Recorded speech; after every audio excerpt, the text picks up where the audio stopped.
எதுக்காக விஜய்க்கு இஸ்லாமியர்கள் அச்சுறுத்தலாக இருக்கணும் காரணம் சொல்லு. அப்படி அச்சுறுத்தலாக இருக்குந்தாக்கா எப்படி தாயிரா பானுன்ற ஒரு இஸ்லாமியரை மிக முக்கியமான ஒரு பொறுப்பில் விஜய் போட்டிருப்பாரு. எத்தனை கோடி இளைஞர்கள் இஸ்லாமிய இளைஞர்கள் விஜயோட பக்கம் நிற்கிறாங்கன்னு பொழுது இஸ்லாமியர்களால் பாதுகாப்பு இல்லைன்னு ஒய் பிரிவு, சாதாரண பிரிவு கிடையாது, ஒய் பிரிவு நீங்க கேட்குறாங்கன்னு சொல்லி நீங்க இப்போ ஒரு ஊடகத்தில் உட்காந்து வன்னியரசு பேசுறீங்கன்னாக்கா இவர் வன்னியா இல்லை சும்மா வன்னியரசு நீ ரோசமுள்ள ஆம்பளை உப்பு போட்டு திங்கிறேன்னா ஒன்று ஆதாரத்தை கொடு, இல்லை இஸ்லாமிய மேடையில் ஏறாத. இந்த நோம்பு கஞ்சி குடிக்க வரேன் அது குடிக்க வரேன்ட்டு வந்து நிற்கிறது, இஸ்லாமிய மேடைகளில் ஏறுறது, எங்களை இவ்வளோ பெரிய மோசமான நிகழ்வா நீ காமிச்சிட்டு நீ வந்து நிற்கிறனாக்கா இதை விட எச்ச பொழப்பு இருக்கவே இருக்காது. மொத்தமாக விஜய் விஜய் விஜய் விஜய் நீங்கள் தூக்கத்துலையாவது விஜய் பேர் சொல்லாமல் இருப்பாங்களா, பொண்டாட்டி பக்கத்தில் போய் உட்காரும் போது விஜய் பேரை சொல்லாமல் இருப்பாங்களான்னு ஒரு கேள்விக்குறி இருக்கு. நீங்கள் ஒரு பிறந்தநாள் விழாக்கு போகிறீங்க, அங்கே என்ன சார் பண்ணுவீங்க? வாழ்த்து தெரியும். முதல்ல போய் யாருக்கு பிறந்தாலும் வாழ்த்து தெரிவித்து சந்தோஷத்தை வெளிப்படுத்திட்டு மகிழ்ச்சியாக நல்லா சாப்பிட்டு என்ஜாய் பண்ணிட்டு வருவோம். அதே ஒரு முதல்வருக்கு பிறந்தநாள் விழானா அங்கே போய் என்ன சார்? நம்ம வயிற்றுல வாய் வழியில் வாந்தி எடுக்கிறதுன்னு ஒன்று சொல்லுவாங்க இல்லை. கிட்டத்தட்ட பார்த்தீங்கன்னாக்கா முதலமைச்சர் சொன்ன வார்த்தை நீங்கள் ஃபஸ்ட்டு புரிஞ்சுக்கணும். நான் என் பிறந்த நாளை பெரிதாக கொண்டாட விரும்பவில்லை. அப்புறம் என்ன, எதுக்கு அவ்வளோ பெரிய நிகழ்ச்சி? உச்ச நட்சத்திரம் விஜய் தான், பாப்புலர் ஆக்டர் விஜய் தான் அப்படின்னு புகழ்ந்து தான் பேசிட்டு இருந்தாரு. நேற்று அந்த மேடையில் பார்த்துருக்கீங்க, அந்த வாய்ஸ் டோன் பார்த்தீங்களா? சரி, ஆமாம் தம்பி, அதுக்கு முன்னாடி கோமியம் கொடுத்தாங்களாம். என்ன தம்பி? ஆமாம் தம்பி, தம்பி நல்லதுன்னு சொல்கிறாங்க, அவங்க தான் சொல்கிறாங்க. விருப்பப்பட்டு குடிச்சிட்டு போகிற என்னவோ ஒரு வேளை வாய்ஸ் டோன் மாறி இருக்கல, அதுக்காக சொல்கிறேன். அது வாட் ப்ரோ, ஒய் ப்ரோ, ப்ரோன்ற இல்லை, நீ ஏன் ப்ரோ கட்சி காமிச்ச சொல்லு ப்ரோ.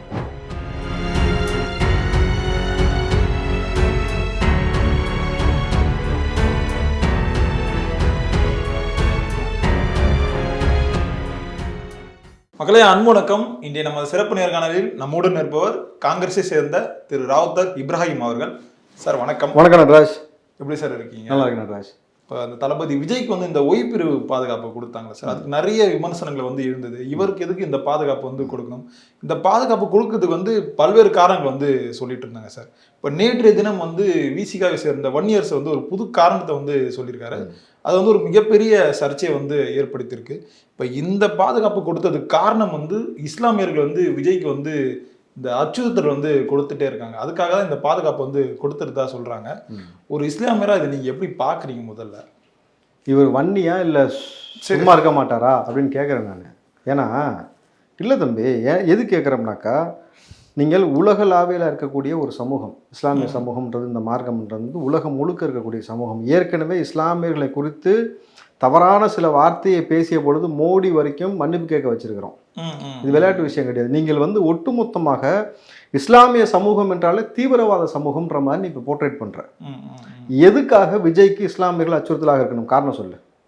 அப்படி அச்சுறுத்தலாக இருக்குந்தாக்கா எப்படி தாயிரா பானுன்ற ஒரு இஸ்லாமியரை மிக முக்கியமான ஒரு பொறுப்பில் விஜய் போட்டிருப்பாரு. எத்தனை கோடி இளைஞர்கள் இஸ்லாமிய இளைஞர்கள் விஜயோட பக்கம் நிற்கிறாங்கன்னும் பொழுது விஜய்க்கு எதிராக நீங்கள் ஒரு சித்தாந்தத்தை கட்டமைக்க முயற்சி செய்கிறீர்கள். முழுக்க முழுக்க நீ ஆர்எஸ்எஸ் காரனோட தொடர்பு வச்சுக்கிட்டு நீ செய்கிற வேலை தான். இந்த வன்னியரசு அவர்கள் ஆர்எஸ்எஸ் காரனோட தொடர்பு வச்சுக்கிட்டு இந்த வேலையை செய்யணும், இல்லை திமுக சொல்லி செய்யணும், இல்லை திரும்ப சொல்லி செய்யணும், இல்லை 3 பேர் சொல்லி செய்யணும். யார் சொல்லி செய்கிற? நீங்கள் ஓட்டு பிச்சை எடுப்பதற்காக நீங்கள் இந்த மாதிரியான ஒரு கேவலமான ஒரு வன்மமான விஷயத்தை இஸ்லாமியர்களை விஜய்க்கு எதிராக கட்டமைப்பது போல நீங்கள் கட்டமைப்பதும், இஸ்லாமியர்கள் என்றாலே தீவிரவாதிகள் இவர்கள் நீங்கள் யாருக்கோ அச்சுறுத்தல் கொடுக்கல தம்பி. ஒரு கட்சியுடைய தலைவராக இருக்கிறார், வேறு நடிகர் கிடையாது. ஒரு உலகளாவியாக தெரிந்த ஒரு முகம் விஜய் அவர்கள். அந்த விஜய்க்கு ஒரு கட்சியின் தலைவராக இருக்கக்கூடிய நபர்களுக்கு இஸ்லாமியர்களால் பாதுகாப்பு இல்லைன்னு ஒய் பிரிவு, சாதாரண பிரிவு கிடையாது, ஒய் பிரிவு நீங்கள் கேட்குறாங்கன்னு சொல்லி நீங்கள் இப்போ ஒரு ஊடகத்தில் உட்காந்து வன்னியரசு பேசுறீங்கனாக்கா எவ்வளோ பெரிய வன்மத்தை நீ கக்குறனாக்கா, நீ சீட்டு பிச்சைக்காக கக்குறியா, ஆர்எஸ்எஸ் சொல்லி கக்குறியா, இல்லை ஸ்டாலின் சொல்லி கக்குறியா, திரும்ப சொல்லி கக்குறியா? ஆனால் ஒன்று, வன்னி இதுக்கு மேலே நீ எந்த தொகுதியில் நின்னாலும் தோத்து தான் போவ. எழுதி வச்சுக்க, இதே சிறுபான்மை மக்கள், இதே மக்கள் உன்னை தோற்படிக்கிறார். நீ போன முறை விடுதலை சிறுத்தையில் கொடுத்த சீட்டில் தோத்த ஒரே ஆள் யாருன்னா இவர் தான். இப்போ நீ இந்த முறை இந்த மாதிரி பேசி வச்சிருக்கணும் பொழுது எவ்வளோ பெரிய கண்டன குரல் எழும்போம்னாக்கா, நிச்சயமாக நாங்கள் ஜமாத் கூட்டமைப்புகளை இது குறித்து பேசியிருக்கிறோம். இது போல இஸ்லாமிய கட்சிகள்கிட்ட இதை கொடுத்து பேசுகிறோம். பல இஸ்லாமிய கட்சிகள் இவரை கூப்பிட்டு மேடையை தெரியும்ல, இனி நிப்பாட்டுங்க, இனிமேட்டு இஃப்தார் நிகழ்ச்சிக்கு வன்னியரசை எந்த மசூதிலையும் கூப்பிடக்கூடாதுக்காக இப்போ பேசிக்கிட்டு இருக்கோம். ஏன்னாக்கா நம்மளை தீவிரவாதின்னு சொல்லிட்டு இவன் நம்ம மேடையிலே கஞ்சி குடிச்சிட்டு, நம்மக்கிட்ட கஞ்சி குடிச்சிட்டு நம்மள்கிட்ட இந்த மாதிரி நம்மளை தீவிரவாதின்னு ஒரு சொல்லக்கூடிய இந்த நபர்களை ஒழித்து கட்ட வேண்டும். இந்த இஸ்லாமிய சமூகம் இங்கேருந்து அவர்களை அப்புறப்படுத்த வேண்டும் சொல்கிறோம். குறிப்பாக ரமலான் மாதம் தொடங்கி விட்டது. ரம்ஜான் நாளிலிருந்து ஸ்டார்ட் பண்ணுறோம் தம்பி. இந்த ரமலான் மாதத்தில் சைத்தான்களை விரட்டி அடிப்பதுதான் முழு நோக்கமாக இருக்கப்படும். அப்போது இது போன்ற சைத்தான்களை விரட்டி அடிக்கக்கூடிய வேலையை இஸ்லாமியர்கள் முழு மூச்சோடு செய்யணும். எப்படி உலக லாவையில் பரவிக்கக்கூடிய ஒரு சமூகத்தை கொண்டு போய் விஜய்க்கு எதிராக நீங்கள் கட்டமைத்து உனக்கு ஓட்டு பிச்சை வேணும்னா நீ என்னமோ பேசிட்டு போ. இல்லை சார், இப்போ இந்த விஷயத்துல ஏன் வன்னியர்ஸ் வந்து பொய் சொல்லணும், இல்லை அவருக்கு வாய்க்கு வந்ததை வந்து சொல்லணும்? அதுக்கு காரணம் இல்லாமல் சொல்லியிருக்க மாட்டார் சார். அந்த மாதிரி இருந்திருக்கு, அதனால கூட சொல்லியிருக்கலாம்ல சார். அந்த மாதிரினாக்கா ஒன்று ஸ்டாலின் சொல்லினாரா, திமுக சொல்லி செய்தியா, இல்லை வந்து திருமாவளவன் சொல்லி செய்தியா, இல்லை உன் சுய புத்தியிலேயே வந்து வேற கேவலமான வக்கர புத்தி வளர்ந்துருக்கா? இஸ்லாமியர்களை நீ வந்து வெறுப்போடைத்தனால் பார்த்துருக்கியா? இல்லை சார், அவர் நிறைய மேடைகளில் வந்து போயிருக்காருல்ல சார், இஸ்லாமியருக்கு ஆதரவாக நிறைய மேடைகளில் பேசி. மேடைகளில் ஏறினதுனாலே அவன் ஆதரவுன்னு எடுத்துக்கொண்டு தம்பி, நல்லா புரிஞ்சுங்க. யாரோடு யார் நெருக்கமாக இருக்கலாம் அவன் தான் பல நபரை கொலையை செஞ்சிருப்பான். எவனை வெளியிலேருந்து ஒருத்தன் வந்து செஞ்சிருக்க மாட்டான். நீ மேடை ஏறதுனால எங்களுக்கு நீ ஆதரவுன்னு கிடையாது. நீ இஸ்லாமியனா என்ன கண்ணோட்டத்தில் இது வரைக்கும் நீ பார்த்து எனக்கு ஒரு கேள்வி இருக்குது. நீ அப்படி பார்த்துருந்தா நல்லா புரிஞ்சுங்க. அப்படி பார்த்தனால தான் இப்படி சொல்லியிருக்க முடியும். இல்லைன்னு வச்சுக்கேன், இதோ லெட்ரு என் கையில் இருக்குதுங்க, ஒய்பிரிவுக்கு இந்த பாதுகாப்பு கேட்டாங்க, லெட்ரு இதான், லெட்ரு இதான் ஆதாரம். ஏன் சொல்லலை? ஆதாரம் கேட்குறாங்கல்ல.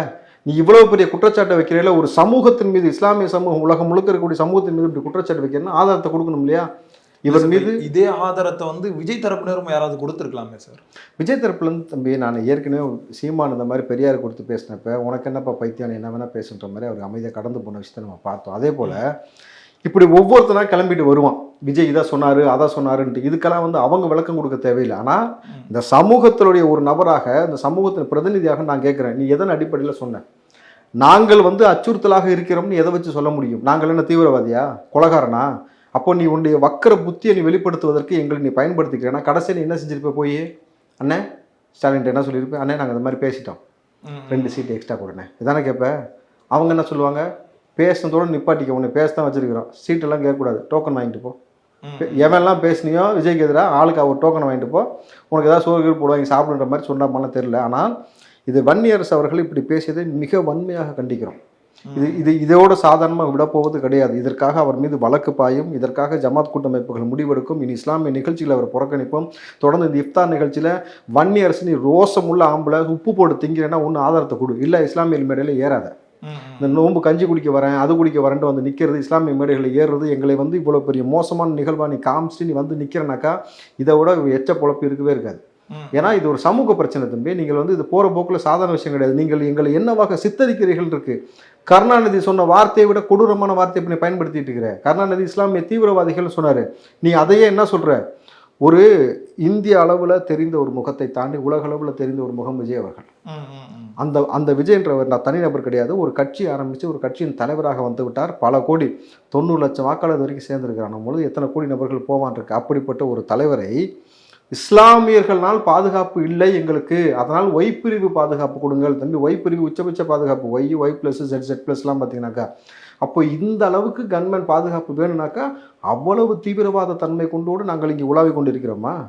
அப்படி என்ன சொல்ல வரேன்னு ஒரு விஷயம் இருக்குல்ல. அப்போ வன்னியரசு அவர்கள் இதை நிப்பாட்டிட்டு இதற்கு பகிரங்கமாக மன்னிப்பு கொடுக்கணும், இல்லாட்டி ஆதரவு வெளியிடணும், இல்லாட்டி சர்வதேச நாடுகள் வரைக்கும் இந்த பிரச்சனை எந்த அளவுக்கு பூதாகரமாகும் நீங்கள் பாருங்கள். இது வந்து சாதாரண பிரச்சனை கிடையாது. நீங்கள் இஸ்லாமியரையும் சரி கிறிஸ்தவர்களையும் சரி நீங்கள் தொட்டிங்கனாக்கா உலகம் முழுக்க இருக்கக்கூடிய இந்த மார்க்கத்தை நீங்கள் கை வைக்கும் பொழுது, அந்த மார்க்கத்தின் மீது ஒரு களங்கத்தை கற்பிக்கும் பொழுது அதற்கான எதிர்வினை எந்த நாடுகள்லேருந்து எங்கேருந்து வேணால் எதிரும். நீ வன்னிக்க போவியா, நீ என்ன ஆக போகிறீங்க, என்ன மாதிரி சட்ட சிக்கலை சந்திக்க போகிறீங்கன்னு எனக்கு தெரியல. பட் ஆனால் இது வந்து மிக மிக கேவலமான விஷயம். திருமாவளவன் இதான் உங்களுக்கு கற்றுக் கொடுத்தாரா? இதுதான் நீங்கள் அம்பேத்கரை உள்வாங்கிய தன்மையா? நீங்கள் என்ன அம்பேத்கரை உள்வாங்கி பிடிக்கிட்டீங்க இது வரைக்கும்? நீங்கள் இந்த மாதிரி வந்து ஒரு மார்க்கத்தின் மீது சொல்வதற்கு ஆதாரத்தை கையில் வச்சுட்டு தான் நீ பேசியிருக்கணும். அப்படி இருக்குனாக்கா அது ஒரு லெட்டர் இருக்குன்னு நீ பேசியிருக்கணும். அந்த ஆதாரத்தை கொடுன்னு கேட்கும் பொழுது நீ என்ன சொல்கிற? அவங்கள மறுக்க சொல்லுங்கன்ற. அவங்க ஏன் மறுக்கணும்? ஆதாரத்தை இந்த மாதிரியான ஒரு சொன்னது நீ தானே, அப்போ நீ தானே கொடுக்கணும். இதற்கு நீங்கள் தார்மீகமாக பொறுப்பேற்று இதற்கான பதிலை கொடுக்கணும், மன்னிப்பு கேட்கணும். இல்லாட்டி இதற்கான எதிர்வினையை சட்டப்பூர்வமாகவும் இந்த சமூக மக்கள் உங்களுக்கு வந்து நிச்சயமாக ஒரு கண்டலை குரல் எழுப்புவாங்க. தயவு செஞ்சு கஞ்சி குடிக்கணும் மசூதி பக்கம் வந்துடாத, இஸ்லாமியர் பக்கம் வந்துடாது. விஜய்க்கு வந்து இந்த சிறுபான்மையர் ஓட்டுகள் வந்து அதிகமாக இருக்குது. இப்போ அந்த ஓட்டை வந்து உடைக்கணும். அதுக்காக தான் வன்னியரசு வந்து இந்த மாதிரி ஒரு பொய்யான தகவல்கள் வந்து பரப்பிட்டு இருக்காரு அப்படின்னு ஒரு செய்தி இருக்கு. 100% தம்பி. நீங்கள் நல்லா பாருங்க, திமுக போன முறை ஜெயித்ததுக்கு காரணம் சிறுபான்மையுடைய ஓட்டு. அதிமுக தோல்வி அடைந்ததுக்கு சிறுபான்மையோட ஓட்டு. எந்த நலனுமே சிறுபான்மைக்கு செய்யாமல், ஜாதிய வாரி கணக்கெடுப்பு எடுக்காமல் இந்த மக்களை காவு கொடுத்து கொண்டே இருக்கக்கூடிய இந்த நபர்களுக்கு ஓட்டு போட விருப்பம் இல்லாமல் என்ன செய்வது என்று முழித்து கொண்டிருக்கும் போது தான் இன்றைக்கு வந்து விஜய் அவர்கள் வந்திருக்காரும் பொழுது பெருவாரியாக கிட்டத்தட்ட 90% சிறுபான்மையோட ஓட்டுகள் மொத்தமாக விஜய்க்கு தான் போகுது. இதை புரிஞ்சுக்கிட்ட கட்சிகள் என்ன பண்ணுறாங்கன்னா, திட்டமிட்டு ஒரு விஷயத்தை ஒரு அஜெண்டா பேஸில் செட் பண்ணுறீங்க. அஜெண்டா பேஸில் செட் பண்ணி எல்லா நபரையும், ஒரு நபர் 2 நபர் கிடையாது, எல்லா நபரையும் திட்டமிட்டு விஜய்க்கு எதிராக பேச வைக்கிறீங்க. கரெக்டுங்களா? இது இந்த முதல்வன் படத்தில் சொல்கிற மாதிரி எவ்ரிபடின்னு பாருங்க, அந்த மாதிரி ஒட்டு மொத்தமாக விஜய் விஜய் விஜய் விஜய். நீங்கள் தூக்கத்துலையாவது விஜய் பேர் சொல்லாமல் இருப்பாங்களா? பொண்டாட்டி பக்கத்தில் போய் உட்காரும் போது விஜய் பேரை சொல்லாமல் இருப்பாங்களான்னு ஒரு கேள்விக்குறி இருக்குது. அந்த அளவுக்கு வந்து பித்து பிடித்த நபர்கள் போல் இப்படி பேசிக்கொண்டு சிறுபான்மை ஓட்டை சிதறடிப்பதாக நினைத்துக்கொண்டு சமூகத்திற்குள்ள ஒரு பிளவாடக்கூடிய ஒரு அரசியலை, மத ரீதியாக துண்டாடக்கூடிய ஒரு அரசியலை இங்கே இணக்கமாக வாழ்ந்துகிட்டு இருக்க நபர்கள் மத்தியில் நீ என்ன சொல்ல விரும்புகிற? இஸ்லாமியன்ட்ட பார்த்து பழகு, விஜய்க்கே அச்சுறுத்தல், அவன் கூட பழகாத, அவன் தீவிரவாதி, அவன் வந்து என்ன வேணாலும் செய்வான். பிரிவு பாதுகாப்பு ஏன் கொடுப்பாங்க? உயிருக்கு அச்சுறுத்தல்னா கொலை செய்து விடுவார்கள்னு. அப்போது இஸ்லாமியர் கொலை செய்கிறது மட்டும்தான் இங்கே ஒரு வேலையை வச்சுட்டு உட்காந்துருக்கானா? நீ இப்படி ஒரு கேவலமான ஒரு அஜெண்டா செட் பண்ணுறேனாக்கா, வன்னியரசை இதை விட ஒரு கேவலமான ஒரு மனிதனாக இது வரைக்கும் வந்து எவனையுமே பார்த்தது கிடையாது. இவ்வளவு இழிவான மலிவாக ஒரு சமூகத்தை நாங்கள் வந்து நல்லா கேட்டுங்க, தலித்துகளுக்கு ஒரு பிரச்சனை, முதல்ல இஸ்லாமியர் வந்து நிற்கிறோம். நீங்கள் செல்வ பெருந்தகை குறித்து ஒரு தலித் வந்து மேலே வந்துட்டான்னு சொன்ன பொழுதும் சரி, தொடர்ச்சியாக வேங்கைவேல் பிரச்சனையாக இருக்கட்டும், நாங்குநேரி புதுக்கோட்டை போன்ற பிரச்சனையாக இருக்கட்டும், இன்றைக்கி புல்லட் ஓட்டுனதுக்காக வெட்டினதாக இருக்கட்டும், அத்தனைக்கும் குரல் கொடுத்த இஸ்லாமியர் நான் உட்பட எல்லாத்தையும் கண்டனம் பண்ணியிருக்கிறோம். இவ்வளோ பெரிய ஆலமரம் சொல்கிற திமுகவை எதிர்த்து பேசி கொண்டு இருக்கிறோம். உங்களுக்கு ஒரு பிரச்சனை நாங்கள் வந்து நிற்கிறோம், எங்களுக்கு ஒரு பிரச்சனை நீங்கள் வந்து நிற்பீங்க, அப்படி தான் நம்ம போயிட்டு இருக்கிறோம். நீ ஆர்எஸ்எஸ்காரன்ட்டு துட்டு வாங்கி தின்னுட்டு நீ வந்து அங்கே போட்டு என்ன சொல்லுவாங்க, நாய்க்கு வந்து நாய் வந்து எலும்பு போட்டால் வாழாட்டுமே, அதுபோல் வந்து எந்த எலும்புக்கு ஆசைப்பட்டு நீங்கள் எங்கள் சமூகத்தை இந்த மாதிரியான வந்து ஒரு கட்டமைப்பை உருவாக்கிறீங்கன்னு ஒரு கேள்வி இருக்குல்ல. வன்னி அரசு என்றக்கூடிய நபர் வந்து விடுதலை சிறுத்தை இருப்பதற்கு தகுதியற்ற நபர். ஏன்னால் திரும்ப எடுக்கக்கூடிய சித்தாந்தம் என்பது வேறு. அந்த சித்தாந்தத்தை உடைத்து நாசம் செய்யக்கூடிய வேலையை வந்து வன்னி அரசு உட்காந்து செஞ்சுருக்காங்கன்னா இது நிச்சயமாக சொல்கிறேன் விடுதலை சிறுத்தைக்கு பேராபத்து. இவர் பேசக்கூடிய பேச்சு சமூக பிளவை ஏற்படுத்துவதை தாண்டி விடுதலை சிறுத்தையை அப்போ என்னவா பாப்பான ஒன்று இருக்குது. நீ வந்து சாதிய மோதல் ஏற்படுத்தக்கூடிய கட்சின்ற மாதிரி உங்களை பார்க்கக்கூடிய நிலைமைக்கு வந்ததுன்னா வன்னி அங்கேருந்து தூக்கி போகிறது நீங்கள் முதல் செய்யணும், இல்லை திரும்ப வந்து இதுக்கு கண்டனம் தெரிவிக்கணும். இதை முதலமைச்சரும் இதை வந்து கூர்ந்து கவனிக்கணும், உளவுத்துறையும் இதை கூர்ந்து கவனிக்கணும். ஏன்னா ஒரு பாதுகாப்பு கொடுத்ததை குறித்து ஒரு நபர் இப்படி பேசியிருக்காங்கன்னா எதன் அடிப்படையில் நீங்கள் இந்த வார்த்தையை சொன்னீங்கன்னு சொல்லிட்டு காவல்துறை உயர் அதிகாரிகள் உளவுத்துறை கூப்பிட்டு அவரை என்கொயரி பண்ணணும். எதன் அடிப்படையில் இஸ்லாமியர் இப்படி சொல்கிற? சமூகத்தில் நாளைக்கு ஒரு பிளவு ஏற்பட்டு சட்டம் ஒழுங்கு பிரச்சனை வரைக்கும் போச்சுனால சர்வதேச நாடுகளில் போய் இஸ்லாமிய நாடுகள், கூட்டமைப்புகள், ஜமாத்துகள் எல்லாமே இந்த விஷயத்தை பெருசாக எடுத்தாக்கா தேவையில்லாமல் ஸ்டாலின் ஆட்சிக்கு பிரச்சனை வருன்றதுனால இதை கூப்பிட்டு அவரை என்கொயரி பண்ணணும். இல்லை நீங்கள் இதை எப்படி செஞ்சீங்கன்னாக்கா, இஸ்லாம் நாளிலிருந்து ரம்ஜான் தொடங்கிருச்சு. இந்த ரம்லான் மாதம் கிட்டத்தட்ட இந்த மாதத்தில் நாங்கள் என்னெல்லாம் செய்வோம்னு எங்களுக்கு தெரியும். அந்த மாதத்தில் கிட்டத்தட்ட இவருக்காக இந்த அரசாங்கத்தை கண்டித்து இஸ்லாமியர்கள் ஒரு போராட்டத்தையோ ஒரு பிரார்த்தனையோ செய்து அவரை வந்து முழுமையாக இங்கேருந்து அப்புறப்படுத்தக்கூடிய வேலையை நாங்கள் செய்தோம் அப்படின்னாக்கா இது நல்லது கிடையாது. அப்போ வந்து இதை வந்து ஆளும் கட்சி கவனிக்கணும், திருமாவளவன் கவனிக்கணும், உளவுத்துறை கவனிக்கணும். விஜய் தரப்புலம் இருந்து இதை வந்து நீங்கள் வந்து சட்ட ரீதியாக அவர் மீது வழக்கு பாய்வதற்கான எல்லா நடவடிக்கையும் எடுக்கணும்னு தான் கேட்டுக்கொள்கிறேன். ரொம்ப சீரியஸாக போயிட்டு இருக்கு சார். ஆரம்பிச்சது கொஞ்சம் ஜாலியாக போகலாமா சார்? நீங்கள் ஒரு பிறந்தநாள் விழாக்கு போகிறீங்க, அங்கே என்ன சார் பண்ணுவீங்க? வாழ்த்து தெரிவிக்கும். முதல்ல போய் யாருக்கு பிறந்தனாலோ வாழ்த்து தெரிவித்து சந்தோஷத்தை வெளிப்படுத்திட்டு மகிழ்ச்சியாக நல்லா சாப்பிட்டு என்ஜாய் பண்ணிட்டு வருவோம். அதே ஒரு முதல்வருக்கு பிறந்தநாள் விழானா அங்கே போய் என்ன சார் பண்ணுவீங்க? ஒப்பாரி வைக்கிறாங்க. அது ஒப்பாரின்னு சொல்ல முடியாது சார். போனவங்க எல்லாரும் வாழ்த்தை விட்டுட்டு இந்த வயிற்றுச்சல்ல பேசுவாங்க சார். அந்த மாதிரி அதிகமாக பேசிட்டு நம்ம வயிற்றுச்சல வாய் வழியில் வாந்தி எடுக்கிறதுன்னு ஒன்று சொல்லுவாங்க. எல்லாம் கிட்டத்தட்ட பார்த்தீங்கன்னாக்கா முதலமைச்சர் சொன்ன வார்த்தை நீங்கள் ஃபஸ்ட்டு புரிஞ்சுக்கணும். நான் என் பிறந்த நாளை பெரிதாக கொண்டாட விரும்பவில்லை. அப்புறம் என்ன, எதுக்கு அவ்வளோ பெரிய நிகழ்ச்சி? கரெக்டுங்களா? கரெக்டு தானே? அவ்வளோ பெரிய நிகழ்ச்சி நீங்கள் ஆர்கனைஸ் பண்ணி பிறந்தநாளை கொண்டாட விருப்பம் இல்லைன்னு நீங்கள் செஞ்சுருக்கக்கூடாது. ஒன்று. ரெண்டாவது விஷயம், வந்த எல்லா கட்சி நபரும் எதுக்கு வந்தன்றதை மறந்துட்டான். முதலமைச்சரை வாழ்த்த வந்திருக்கன்றது இல்லாமல் கிளியராக அஜெண்டா பேஸில் திமுக சொல்லி கொடுக்குது. ஒரு நபர் கூட விஜயை தொடாமல் போல. இது பிறந்தநாள் கூட்டமா, விஜய்க்காக ஏற்பாடு பண்ணப்பட்ட கூட்டமானா விஜய்க்காக ஏற்பாடு பண்ண கூட்டம் தான். கரெக்டுங்களா? அதில் முதலமைச்சர் வந்து கலந்துக்கிட்டாரு. விஜய் வந்து எதிர்ப்பது போல் வந்து நீங்கள் வந்து என்ன சொல்ல விரும்புகிறாங்கன்னா, நாங்கள் கூட்டணி ரொம்ப ஸ்ட்ராங்காக இருக்கிறோம், நாங்கள் விஜய் எப்படி எதிர்க்கிறோம் பாருங்கள், பாசிசம் பாயாசம் பேசிகிட்டு இருக்கிறாரு அப்படின்ட்டு. நல்லா கவனிச்சிங்க. பாசிசம் சொன்னால் யாருக்கு வலிக்கணும்? பாஜக தான் சார். பாயாசம் சொன்னால் யாருக்கு வலிக்கணும்? அவருடைய அரசியல் எதிரின்னு சொல்லிட்டு திமுக. ஏன் இவங்களுக்கு வலிக்குது? தம்பி நல்லா சார், பாருங்க, குத்தம் உள்ள மனசு தான் குறுகுறுன்னு கரெக்டுங்களா? வலிக்க வேண்டிய நபர் கம்முன்னு இருக்கும்போது நீங்களாம் எதுக்கு கையான்னு கத்திக்கிட்டு இருக்கிறீங்க? அப்போ என்ன சொல்லுவீங்க? ஐயா ஐயா நாங்கள் ஏற்று பேசிட்டோம், 2 சீட்டு எக்ஸ்ட்ரா கொடுங்க. ஐயா ஏற்று பேசிட்டோம், 2 சீட்டு எக்ஸ்ட்ரா கொடுங்க. அல்வா தான் கொடுப்பாரு. என்னானாலும் சொல்கிறேன், விடுதலை சிறுத்தைக்கு 2 சீட்டு தான். இல்லை சார், இப்போ எனக்கு வலிக்குது, இது நான் கேட்டால் அசிங்கமாக இருக்கும், நீ கொஞ்சம் கேள அப்படின்னு சொல்லி கேட்பாங்களே சார். பக்கத்தில் பாயசங்க பையனை சாப்பிடும்போது அதே மாதிரி தான் கிட்டத்தட்ட விஜய் அவர்களை எதிர்ப்பது போல ஒரு நபர் இல்லாமல் உட்காந்து விஜய் இப்படி, விஜய் அப்படி, விஜய் இப்படி, ஏன்டா அது பேசாமல் ஒட்டுமொத்த நபரை வந்து எல்லா கட்சியும் விட்டு விட்டு பேசாமல் இங்கிட்டு வந்துருங்கன்ற நீங்கள் வந்து விஜயை எதிர்ப்பதாக நினைத்து கொண்டு மிகப்பெரிய முட்டாள்தனத்தை செய்து கொண்டிருக்கிறீர்கள். நீங்கள் வந்து விஜய் விஜய் விஜய் விஜய்னு எல்லாம் பேச பேச பேச நீங்கள் என்ன நினைக்கிறீங்கன்னா திமுக பெருசாக வளர்ந்துடும் நினைக்கிறீங்க. ஆனால் திமுகவுடைய கேவலமான நாடகம் அம்பலமாகுதுன்னு உங்களுக்கு புரியுதா புரியலான்னு தெரியல. நிச்சயமாக யோசிச்சு பாருங்க, விஜய் எதிர்க்கிறேன்னு சொன்னது திமுகவை, ஆனால் விஜய் எதிர்க்கிறது யாருனாக்கா திமுக கூட்டணி இருக்கக்கூடிய நபர்கள். அப்போ கூட்டணி இருக்க நபர்கள் எதிர்க்கிறீங்கன்னா திமுக சொல்லி தான் எதிர்க்கிறீங்கன்னு தெரியும் பொழுது அப்போ திமுக இவ்வளோ கேவலமான வேலை தான் செய்யும். குரங்கு குட்டியை விட்டு ஆழம் பார்க்குற மாதிரி கூட்டணி கட்சியை வச்சு பேச விடுது, இவ்வளோ தான் திமுகவா அப்படின்றத திமுகவை கேவலப்படுத்துவதற்காக அந்த மேடையை நீங்கள்லாம் பயன்படுத்துகிற மாதிரி எனக்கு தெரிஞ்சே தவிர நீங்கள் ஒட்டு மொத்தமாக சேர்ந்து விஜய் எதிர்த்தா நினச்சி திமுக தான் கேவலப்படுத்தி வச்சிருக்கிறீங்க. இல்லை சார், இப்போ பிறந்தநாள் பரிசாக விஜய் அசிங்கப்படுத்தினா கொஞ்சம் சந்தோஷப்படுவார்ல சார் முதல்வர், அந்த மாதிரி கூட பேசலாம்ல சார்?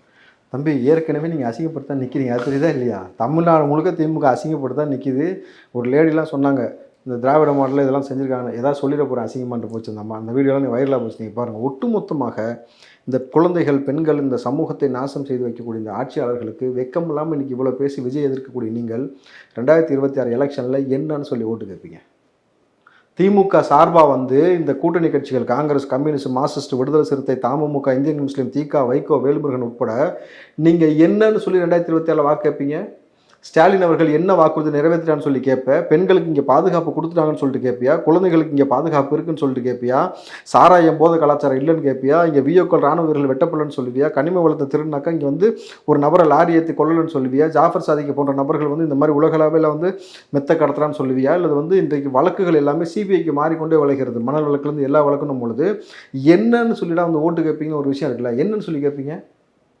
என்னன்னு சொல்லி உங்கள்கிட்ட மக்கள்கிட்ட போய் கேட்க முடியும்? திமுக இதெல்லாம் செஞ்சிருக்கு, இதை சொல்லுங்கள், பெண்களுக்கு நாங்கள் தான் பாதுகாப்பு. அதாவது இதில் கூடுதலாக செல்வ பிறந்தகை சொன்ன வார்த்தை நீங்கள் கவனிக்கணும். அவருக்கு பசின்னா என்னன்னு தெரியுமா, இல்லை பட்னினா என்னன்னு தெரியுமா, இல்லை பெண்களோட பாதுகாப்புனா என்னன்னு தெரியுமா அப்படின்னு கேட்டுட்டு வாட் ப்ரோ ஒய் ப்ரோன்னு கேட்குறாரு. அதாவது நான் மற்றவங்க பதில் சொல்றது நீங்கள் பதில் சொன்னால் அது சரியா இருக்கும் சார். ஆனால் நீங்கள் காங்கிரஸ் கட்சி இருக்கீங்க, ரொம்ப நாட்கள் நீண்ட நாட்களாக இருக்கீங்க, இப்போ நீங்கள் அதுக்கான பதிலை சொல்லுங்கள் சார். இல்லை, இப்போது விஜய் அவர்களுக்கு பசினா என்னன்னு தெரியுமா, பட்னினா என்னன்னு தெரியுமா, பெண்கள் வந்து என்ன சொன்னாப்புல பாதுகாப்பு குறித்து பேசியிருந்தாங்க சார்.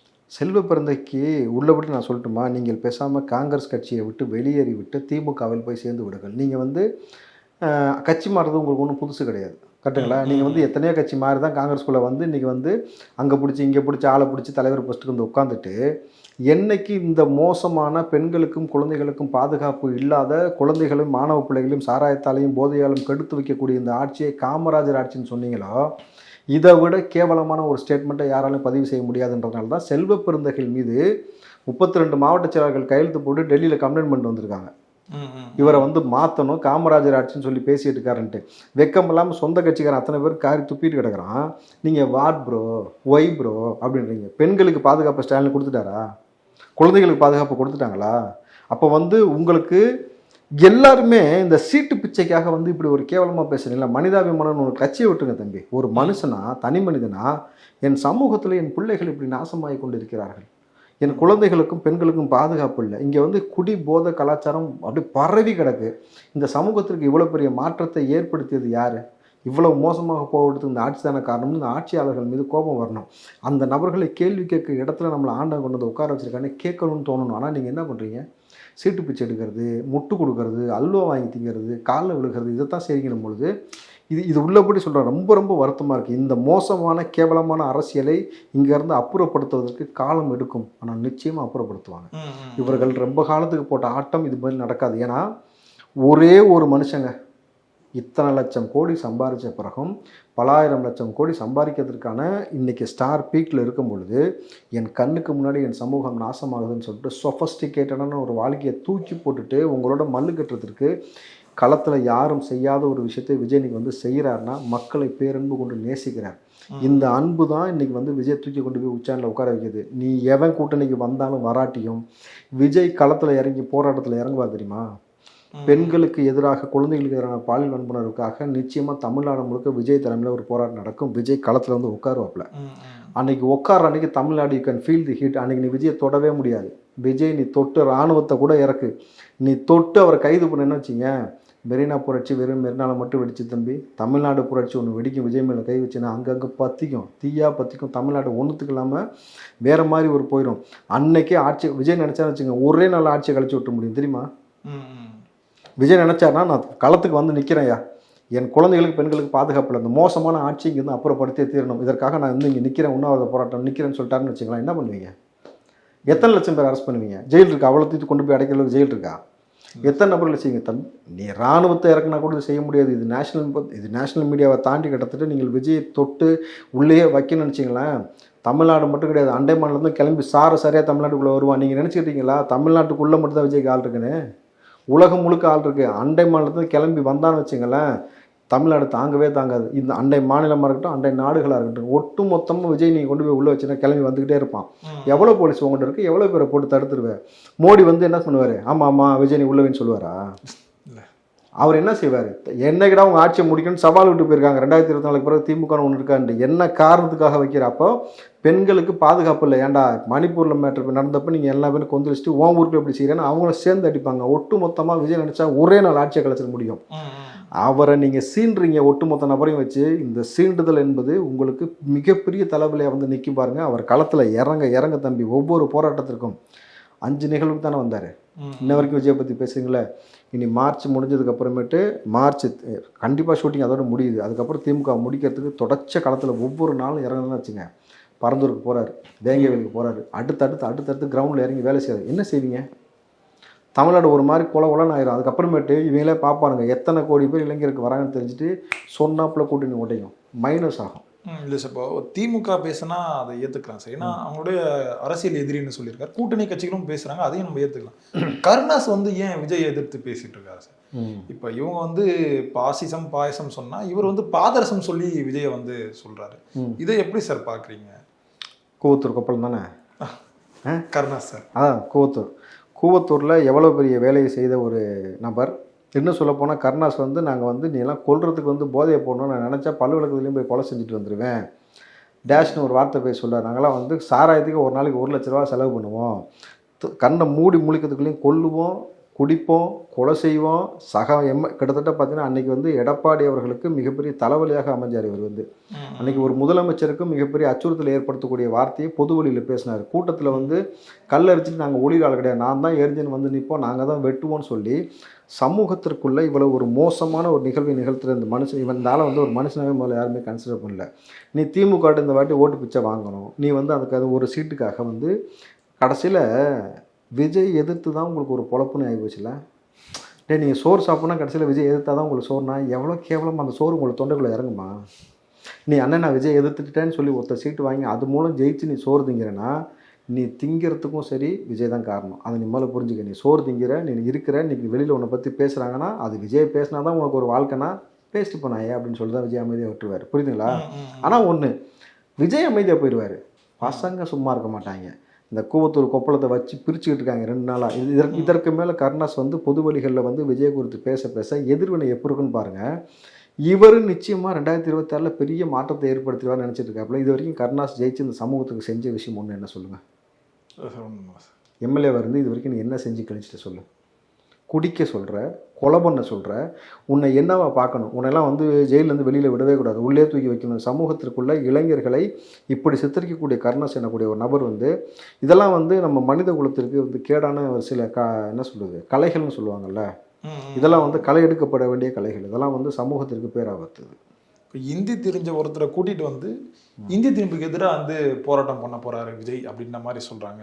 ஏன் ப்ரோ, ஒய் ப்ரோ, அந்த வாய்ஸ் இருக்குல்ல சார். நேற்று வரைக்குமே விஜய் வந்து புகழ்ந்து பேசிகிட்டு இருந்தார் சரத்குமார். நேற்று ஒரு மேடையில் வந்து விஜய் அந்த அளவுக்கு கீழ்த்தரமாக பேசியிருக்காரு. இவர் ஏன் இந்த அளவுக்கு கொந்தளிப்பதுக்கான காரணம் என்ன சார்? நாட்டாமல் ஆமை கூட சேர்ந்துச்சுன்னு அர்த்தம். என்ன ஆகும் சார் அது? அது தெரிஞ்சவன் தான் தெரிஞ்சுக்கணும் நாட்டாம எந்த அம்மாவோட சேர்ந்துருக்குன்ட்டு. புரியுதுங்களா? அதாவது ஒரு விஷயம் புரிஞ்சுங்க, எவனாவது ஒருத்தன் தூக்கத்தில் கனவுல வந்துச்சுன்னு சொல்லி கட்சியை கிளப்பானா? சொல்லுங்க தம்பி. இல்லை சார். நான் தூங்கி இருந்துச்சு நைட் 2 மணிக்கு எனக்கு கனவு வந்துச்சு, கட்சியை கலைக்க சொன்னாங்க, பிஜேபி கூட போய் சேர சொன்னாங்கன்னு ஒருத்தன் ஒரு கட்சியை எப்படி வழி நடத்துறதுக்கு ஆள் கிடையாது. இதற்கு முன்னாடி இவரும் கமலஹாசனும் கூட்டணி வச்சாங்க. அந்த கதை தெரியுமா உங்களுக்கு? இவருக்கு இத்தனை சீட்டுன்னு கொடுத்துட்டாங்க, கட்சியில் நிற்க ஆள் கிடையாது. அது தெரியுமா? அதெல்லாம் என்ன பண்ணார்னா, வாங்கின சீட்டை கொண்டு போய் கமலஹாசன் கொடுத்துட்டு வந்தார். எனக்கு இவ்வளோ சீட்டு வேணாம், இத்தனை தொகுதியில் வந்து நிற்கிறதுக்கு ஆள் கிடையாதுன்னு கொடுத்துட்டு வந்தார். அப்போது உனக்கு கட்சியில் ஆளே கிடையாது நிற்கிறதுக்கு, நீ தூங்கி எழுந்திரிச்சா வந்து கட்சியை வந்து கனவு மாதிரி கலைக்கணுன்ட்டு கலைச்சிட்டு கொண்டு போய் பிஜேபி மேலே நின்றுனா நீ என்ன பேசுவ? அப்போ நாட்டாம மட்டும் நம்ம வந்து நீதி நியாய நேர்மலாம் எதிர்பார்க்க முடியுமா? அவ்வளோதான். நாட்டாம ஆமையிலோட சேர்ந்துருச்சுன்னும் பொழுது அது அப்படித்தான் பேசும். நாட்டாமே நம்ம வந்து பெருசாக கத்திரிக்க வேண்டாம். இப்போ நேற்று வரைக்குமே உச்ச நட்சத்திரம் வந்து விஜய் தான், பாப்புலர் ஆக்டர் விஜய் தான் அப்படின்னு புகழ்ந்து தான் பேசிட்டு இருந்தாரு. நேற்று அந்த மேடையில் பார்த்துருப்பீங்க, அந்த வாய்ஸ் டோன் பார்த்தீங்களா? சரி. ஆமாம் தம்பி, அதுக்கு முன்னாடி கோமியம் கொடுத்தாங்களாம். என்ன தம்பி? ஆமாம் தம்பி, தம்பி நல்லதுன்னு சொல்கிறாங்க, அவங்க தான் சொல்கிறாங்க கோமியம் குடிங்க மருத்துவத்துக்கு நல்லது, மருத்துவரே சொல்கிறாங்க. யார்? தமிழிசை. அப்போது கோமியம் குடிச்சிருப்பாரோ என்னமோ தெரியல வாங்கிங்க, அதனால் வந்து இப்படி பேசிகிட்டு இருக்கேன். நான் தப்பாலாம் சொல்ல, அது அவங்களுடைய சம்பிரதாயம் வழக்கம். யாருமே நம்ம எதையுமே சாப்பிடாதீங்க தடுக்காதீங்கன்னு பிஜேபி மாதிரி வந்து உணவு கலாச்சாரம் உடை கலாச்சாரம் மத வழிபாட்டில் கை வைக்கலை.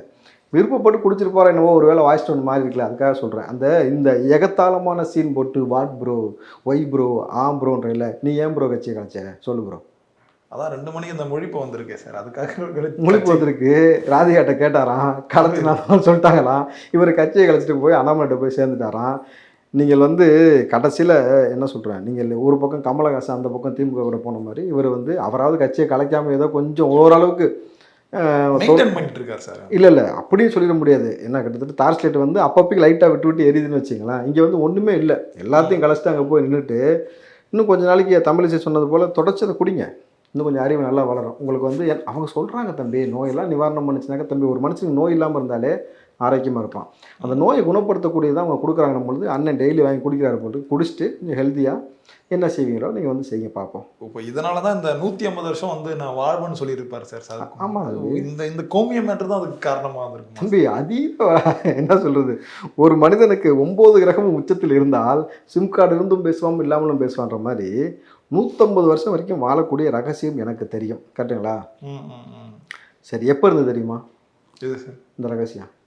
தெரியல சார். இல்லை தெரிஞ்சிருந்தால் அவர் மாமனார்லாம் உயிரோடு இருக்க வச்சுருக்கலாம்ல. எம்ஆர் ராதாலாம் எவ்வளோ பெரிய மேதை, அவர்லாம் இன்றைக்கி சமூகத்தில் இருந்தான்னு வச்சுங்களேன், சரத்குமார் வீட்டு பக்கமே விட்டுருக்க மாட்டார். அது உங்களுக்கு புரட்சியாளர் தம்பி. அவர் சமூகத்தில் வந்து ஏற்றத்தாழ்வுகளை ஒழிக்கணும்னு பேசுனதில் எம்ஆர் ராதாவுடைய பங்கு வந்து மிக முக்கியமான பங்கு. 150 வருஷம், அதாவது நல்லா யோசிச்சு பாருங்கள், எனக்கு நீட்டு ஒழிக்கிற ரகசியம் தெரியும், எனக்கு 150 வருஷம் வரைக்கும் வாழ்கிற ரகசியம் தெரியும். இது ரெண்டும் வந்து என்ன பேசிட்டு இருக்கணும் புரியுங்களா? ரெண்டுமே விஜய் தான் எதிர்க்கிறாங்க நம்மளுது. பால்வாடி பசங்க ப்ரீகேஜி பசங்க கூட பரவாயில்ல தம்பி, இது என்ன கேட்டகரினே தெரில. அதனால் வந்து நாட்டாமை நம்ம ஃப்ரீயாக விட்டுருவோம். இன்னும் கொஞ்சம் நாளைக்கு குடிச்சு கொஞ்சம் என்னமோ பார்க்கணும், அவன் எத்தனை ஆண்டு காலத்துக்காக நாட்டாமை வந்து இப்படி பேசுகிறான்றதை நம்ம பார்ப்போம், பொறுத்து வந்து பார்ப்போம். நீ முன்னாடியே வந்து சொல்லியிருப்பீங்க சார், ஒட்டு மொத்தமாக வந்து விஜய் வந்து ரவுண்டு கட்டி வந்து எதிர்க்கிறாங்க. நீங்கள் சொல்லும் போது எல்லாமே பார்க்க அப்படியே அதே மாதிரி தான் சார் இருக்கு. ஆமாம் தம்பி, திமுக கூட்டணியில் ஒரு தம்பி நல்லா பாருங்க, திமுக, காங்கிரஸ், கம்யூனிஸ்ட், மார்க்சிஸ்ட், விடுதலை சிறுத்தை, தமுமுக, இந்தியன் முஸ்லீம், திக, வைகோ, வேல்முருகன், 10 கட்சி. இந்த பக்கம் வாங்க பிஜேபி, அது பக்கம் இந்த பக்கம் வாங்க. அதுக்கப்புறமேட்டு பிஜேபி இல்லை அதிமுகன்னு எதுவுமே வரல. பிஜேபி கூட இருக்கக்கூடிய சில கட்சிகள் எடுத்துக்கிட்டு இருக்கு. இது ஒரு பக்கம் போயிட்டு இருக்கு. அதுக்கப்புறம் சீமான் ஒரு பக்கம் போயிட்டு இருக்காரு. கிட்டத்தட்ட எனக்கு தெரிஞ்ச நிதர்சனமாக 13லேருந்து 15 கட்சி. இந்த தனி அரசுன்றதெல்லாம் என்ன கட்சினே தெரியலன்னு வச்சுங்க, அதெல்லாம் உட்காந்து தனியாக பணாத்திட்டு கிடைக்கிற மாதிரி பணாத்துதுன்னு வச்சுங்களேன். அப்போ இந்த உதிரி கட்சிகள், லெட்டர்பேட் கட்சிகள் ஒட்டுமொத்தமாக ஒரு 15 கட்சிகள் ஒட்டுமொத்தமாக ஆலமரத்துலேருந்து லெட்டர்பேட் வரைக்கும் 15 பேர் சேர்ந்து ஒருத்தனை எதிர்க்கிறான்னா யார் ஹீரோ? அதில் விஜய் தான் சார். யார் தலைவன் அதில்? அதுதான் சொல்கிறேன். அப்போது விஜய்க்கு அவரோட ஸ்டைலில் சொன்ன வச்சுங்களேன், நான் அடிக்கிற ஒவ்வொருத்தனும் யார் தம்பி? கேஜிஎஃப் படத்துடைய அந்த டைலாக் தான் தம்பி. நான் அடித்த ஒவ்வொருத்தனும் வந்து யாருன்றதை நீங்கள் புரிஞ்சுக்கணும். ஆனால் டான் கிடையாது, இதுங்கெல்லாம் டான்னு சொல்கிறதுன்னு கேவலம் வச்சுங்க. ஸோ ஒட்டு மொத்தமாக ஒரு நபர்கள் எல்லாரும் சேர்ந்து விஜய் எதிர்க்கிறீங்கன்னும் பொழுது ஒரு தனி நபர், நல்லா கேட்டுங்க, விஜய் வந்து மிகப்பெரிய இவர்கள் போல பெரிய கட்டமைப்பு வந்து பெரிய இத்தனை கட்சியெல்லாம் சேர்த்துட்டு கிடையாது. தனி ஒரு ஆளாக நின்று ஒரு அரசாங்கத்துக்கு பயத்தை காட்டலாம், 15 கட்சிக்கும் பயத்தை காட்டலாம்னாக்கா எவ்வளோ பெரிய இம்பேக்டாக நாளைக்கு 5 வருஷம் கழிச்சு விஜய் எங்கே இருப்பார்னு யோசிச்சு பாருங்கள். 5 வருஷத்துக்கு பிறகு அந்த கட்சியோட வளர்ச்சி எவ்வளோ பிரம்மாண்டமாக இருக்குன்னு யோசிச்சு பாருங்கள். இளைஞர்கள் ஒட்டுமொத்தமாக விஜய் பக்கம் இருக்கிறதுனால நீ 15 கட்சி இல்லை 30 கட்சி சேர்ந்தாலும் சரி விஜயோடைய கெண்டகால் மயிரை கூட பிடுங்க முடியாது. பசங்க வந்து விஜய் எல்லாம் செய்வதற்கு முன்னாடி பசங்க உள்ளே செய்கிறாங்க. விஜய் சொன்னார்ல, ஸ்லீப்பர் செல்ஸ் மாதிரி எங்கேப்பா இருக்கிறீங்க நீங்களான்ற மாதிரி உள்ளே பூந்து பட்டு வேலை செய்வாங்க. இப்போ சரத்குமார்லேருந்து கருணாஸ்லேருந்து ஒவ்வொரு கட்சி தலைவர்களும் பசங்க தான் பதில் சொல்லியிருக்காங்க தவிர கட்சி நம்பர்கள் கூட பெருசாக பதில் சொல்ல. ஏன்னா நீ எனக்கு தகுதியான நிகரான ஆளே கிடையாதா, என் பசங்க போதும் அப்படின்ட்டு விஜய் அமைதியாக இருக்கிறாரு. பசங்க செய்வாங்க, அதுதான் சொல்கிறேன்ல, பசங்க தரமாக செய்வாங்க. இப்போ பொறுத்திருந்து பார்ப்போம் சார். இனி வரும் காலங்களில் என்னெல்லாம் நடக்குது. ரொம்பவே நன்றிகள் சார், எங்களோட நேரம் பகிர்ந்தாங்க. நன்றி தம்பி.